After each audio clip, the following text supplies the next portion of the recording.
Hi everybody, welcome to the Lived Worldviews and Tower Hamlets series of interviews. And today I am really fortunate to be interviewing Linda and Tara, who are acupuncturists who live and work in East London and serve the community of Tower Hamlets, to talk to them a little bit about their worldviews. So good morning, both of you. Morning. Morning. First of all, can I ask you, how would you say what shapes or defines your worldview? And for this, I'm going with a definition that a worldview is the way a person understands the world, experiences and responds to it. It's an approach to life. So how would you say what your worldview is and what's shaped that into how it is for you today?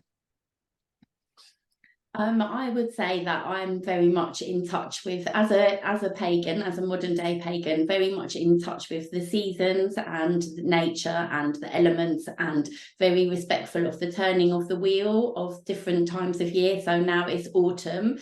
We've just had Halloween, so that's the marking of the new pagan calendar, and you can feel that the energy levels for most people are starting to dip. So now is the time to start to turn inwards, to start to nourish and nurture from within, so that you can plant the seeds for the new growth of spring. So for example, I was going to start a new project, but with my partner, we've decided that actually we're just going to plant the bulbs and the seeds for that project, and then we're going to meet in the spring to start to push forwards to set up a new collective for women who are birth workers. But we decided that the winter was not the time to be doing that. Actually, we need to focus on nourishing and nurturing ourselves. So that's how I use it in my everyday life.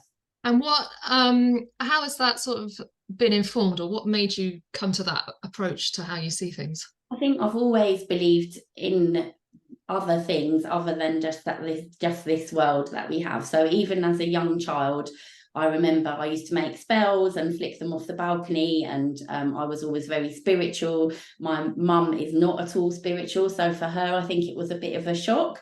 But I've always had that sort of innate belief, and as I got older, I've always believed in and started to explore my spirituality more. I've always believed in reincarnation. I'm obviously a trained acupuncturist, so I believe in chi. That's what I work with every day. And I think I just found out more and more as I sort of got older, really. But it's something that I think if you have a belief like that, it's a belief that sometimes that you're mostly born with. Well, it was for me anyway. So. And Linda, do you have a similar understanding, and did you have a journey to that understanding? Yes, I come actually from a Roma family in Bulgaria, and I'm also half Irish. So the Irish stories, all the Celtic pagan stories, I was always fascinated with as a young child. And my father was very into exploring that with me and telling me that. And when I was in Bulgaria, again, all my family had lots of beliefs, and the most strong beliefs are about nature and working with nature, working with dance, working with music, working with fire. So that's something that's always been part of my belief. But when I was a young teenager, I felt that I couldn't really discuss this because it would be strange and it would be weird, and so I would feel quite isolated with that. So it wasn't something to look. It was something to look down on rather than, so I was still always myself, but I felt that I couldn't really be my pure self. But now looking at the world is starting to change. Yeah. And people are realizing that actually they can be who they really are. And lots of these beliefs that are old beliefs are coming back, which is really, really amazing. Yeah, I mean, I don't know if they ever really went away, but I would say definitely in my career as an acupuncturist, I've always done crystal healing, for example, but that is something that I never really advertised in the beginning. So I've been doing it for about 15 years. And even in that time span now, you look at the popularity of crystals and kind of everybody with the rise of the feminine power, which is coming more to the front now. I think women are claiming back some of that power and some of like kind of trying to be in sync with the moon. And now we see many people more open to things like that. So now the crystal healing, I mean, the shop that we work in is just covered in crystals. I'm wearing crystals. People are much more open to all of that. And that's something that I've seen massively change just in 15 years. So I think now people with pagan beliefs, or if you're a bit witchy or whatever you want to call it, paganism is a very open religion. It's not judgmental. You don't have to subscribe to a certain belief system. You can interpret it however you want, but I think just saying that you're spiritual now is so much more widely accepted and understood, and people may say, oh, I don't know what I am exactly, but I believe that there's more to this world than just what we see and the material matter. So I think you're right, it's come back. It never went away, but it was definitely suppressed, and you would have been like a weirdo or whatever, whereas now I think it's so much more open and people are able to embrace that belief system and that power. Is that linked for both of you to do with sort of the rise of women's rights? You mentioned feminism there. Do you think that there is a sort of, would you call it a feminist approach, or is there something about patriarchy that wanted to diminish that, or what do you think the link is there? Definitely. Yes, definitely. I think with that is that with paganism, or with all these very old beliefs, it was very balanced, and women and male gods were balanced, and women and men were also balanced. So it's a very different way of working. It's a much more balanced and wholesome way, and that could be one of the reasons why it's coming back. It's very encompassing. It's like every person has masculine and feminine within them. We all have both of those, and yes, it was like the masculine power but also the feminine power. And if you look at the whole of the burning times when witches were burnt, actually the church that was burning witches, the people that they were burning were mainly women. You can have male witches, of course, but they were mainly women, and they were people who threatened that power and that patriarchal power, which was definitely a male god, a male priest, a male vicar, the head of the church was male, a king, all of that. It was all very much the male power, and the people that they were burning were people who were called witches, who were healers, midwives. We would have been burned at the stake, probably were. Midwives, healers, women who were herbalists, people who had skilled knowledge and ancient knowledge, because basically that was a threat to the patriarchy and to that. So the church, respects all beliefs, but I think sometimes that it becomes a bit more about power and money in those circumstances, and not actually about a spiritual belief in something else, because we all really believe in the divine, all of us who would say that we have a religious belief or a following, but it's not, paganism does not convert into power over dominance or trying to take money from people. So it's a very different religion. And I think another reason people are choosing to go back to this is because of the state of the world right now, and looking at global warming. Yes. And all these beliefs come from nature, and they respect nature, and they work with nature. So that's really the heart of it, what we want to get back to. And the ceremonies were always around nature, and the rituals, and most of it was joy and fun. So there'd be a lot of dancing, a lot of singing, and that's another thing that we want to bring back, because we want to be able to have joy in our hearts as well. So if you're going to follow something, then you want it to make you happy, and you want it to bring community together. And there's no punishment, there's no hell, so it's like, yes, you have a divine, I personally believe in reincarnation, and people can always believe whatever they want to believe, but in paganism there's no hell. So this kind of sort of image of people doing devil worship, which sometimes is associated, actually we don't have the devil and we don't have the hell, because there isn't any consequence for bad behavior. Yes, we want to live a good life. If you are Wiccan, then if you ever do anything bad onto somebody, it comes back to you 7 times, so it's like karma. But actually you don't go to hell. There's none of this sort of you have to behave and you have to be a certain way and you have to go to church every Sunday. There's none of that going on. It's basically, if you want to worship, if you want to go and celebrate the solstice and go and dance around with your friends, you can do that. If you haven't got time to do it that year, that's fine as well. It's not a restrictive or kind of punishing religion in any way. It's about nature and about nature, joy. and also worshipping the sun, and that's why a lot of the festivals are around the time of the sun, like the winter solstice and the summer solstice. And I love this idea of it being about being connected to the earth again, and it being a way of maybe it's been on the rise because people have wanted something that connects them rather than separates them from the planet around them. Is that something you may have done in your own personal life, or perhaps with your own children? Is it something you've emphasized that you've done in your family? Yes, I mean, we were always going camping, aren't we? Yes, we always go camping. We always have a fire. We cook and dance around the fire, and we play instruments, and we make it a big circle so everyone's invited. And actually, I'm going to be holding a winter solstice this year, and we'll be having dance. We'll have a little ritual by the fire. Everyone can have a candle, make their wishes for the new year, and leave what they don't want to bring with them.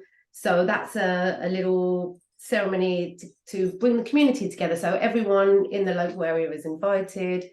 And and lots of people come from all different, you know, walks of life, so the pub locals will join in, you know, and that's quite a large demographic. But then it will also be like, you know, like my parents will be there, and I've told you that, you know, my mum's not at all religious, but she will still come to that because it's fun, you know. So, and then we have people come from work, some of our patients have been invited, you know, so it's very encompassing, so everyone is welcome, basically. Yes, even our children. Important. Yeah, even our children, we embarrass them by dancing around the fire. Yeah. I guess linked to that, is there anything sort of specifically, perhaps in your work, because you're both acupuncturists and you work in kind of healing and kind of complementary medicine, that you would say your worldview informs that work that you're doing in Tower Hamlets, either with your community or perhaps with the day-to-day work that you do?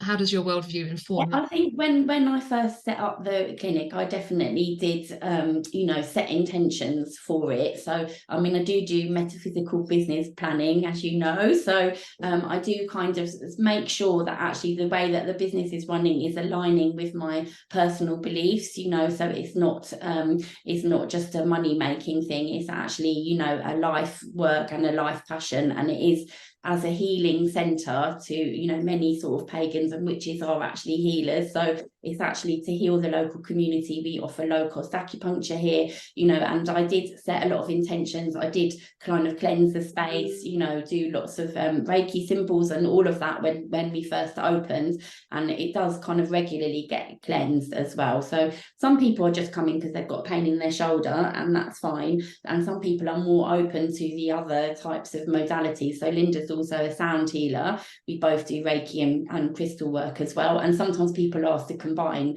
all of that together, which is like amazing treatment. So yes, that's something that happens a lot more now than it ever did in the beginning. Yes, I also teach belly dance in the local community, so I get everyone coming from all walks of life, women that are old, young, and it's mainly a women's circle. And within that space, I always hold that as a safe and special place where they can have healing. And we talk about nature. We start with grounding with the earth. So in that space, I feel that, you know, can use the respect of nature and teach women that they can have a laugh and dance and be free in that space and become a community together. I love this idea of kind of connecting with women again, and this idea of it being perhaps lots of, as religious studies teachers often we say, we see religion from like the view of men for many resources and many stories. And I love this idea of it being not just about women, but like redressing that balance a little bit. Yeah, I think it's male and female, but it's definitely, I think women are more in touch with, you know, it tends to be, not always, of course you get like, and it is, you know, when I've been in the past in Wiccan circles, it's definitely been male and female, and it's important not to lose that. It's not just about the divine feminine, but it's reclaiming the divine feminine, because that is something that is definitely lacking in many kind of more sort of religions that are kind of have a more strict doctrine, or the kind of, you know, the feminine has been actually denigrated and kind of, you know, trashed, really. If you look at like how Mary Magdalene's portrayed, you know, often she's portrayed now as a prostitute, but actually was she really Jesus's partner, you know? So there are texts that have been lost that, you know, are supposed to hold those secrets and to hold that power, but it's like, you know, where is it? Where is the female representation? You know, you have the mother, you have like a prostitute. It's like, where are the other women, really? So, I mean, I guess it's a wider society thing as well. You know, there's like societies without religion that could have these patriarchal sides. And I'm really fascinated in both your approaches for like that, reconnecting with rebalancing that. But finally, can I ask you, what is the best thing about either living or working or being in Tower Hamlets? Oh, I absolutely love Tower Hamlets. And there was a lady who I saw last week who said she lives in Wales. And she just said, oh, it's just great to be here, or living in East London, because I'm always around East London. And she said, I couldn't believe it, but I could find a one-to-one sound healing only in East London. So I think it's just the melting pot of so many different cultures and societies and mixtures of art, and you're just able to do whatever you want. There's a bit of freedom here to be who you want to be, and especially if you're interested in the arts and the culture, there's so many different cultures. And we just recently had a gig where, with everything going on with the war and everything, we were quite worried about how people would react. We took a video of this gig, and there was such a mixture of people there, a mixture of Yiddish songs and Arabic songs, and we were just showing that actually we can live in peace, especially in a small community like this. So I love nature, and I feel like I'd love to be in the countryside, and I do go out there a lot, but there is lots of parks around here. There's lots of nature actually in East London, and it's just a really great place if you just really want to be earthed in this culture. I feel like it's very accepting. You know, you hear so many languages. I grew up in East London, you know, so I've lived here most of my life, travelled all around the world, and always come back here. This is like where my roots are and my home is. So in terms of bringing up a family, I've got 4 children, so we make sure that we do take them out to festivals. We're always going camping. We go to lots of festivals in the summer, so we do get them out into nature. We force them out in the winter and freezing cold walks in the forest. But you know, but I think it's just amazing to have that urban environment, and it's just so rich, you know. And yes, you just get all different people, and it's very liberating, and I feel that it's very, very accepting of every culture and every religion and every creed and every colour, which is what we all want for the world. Yes. Well, thank you so much, Linda and Tara, and thank you for watching our Lived Worldviews in Tower Hamlets video today.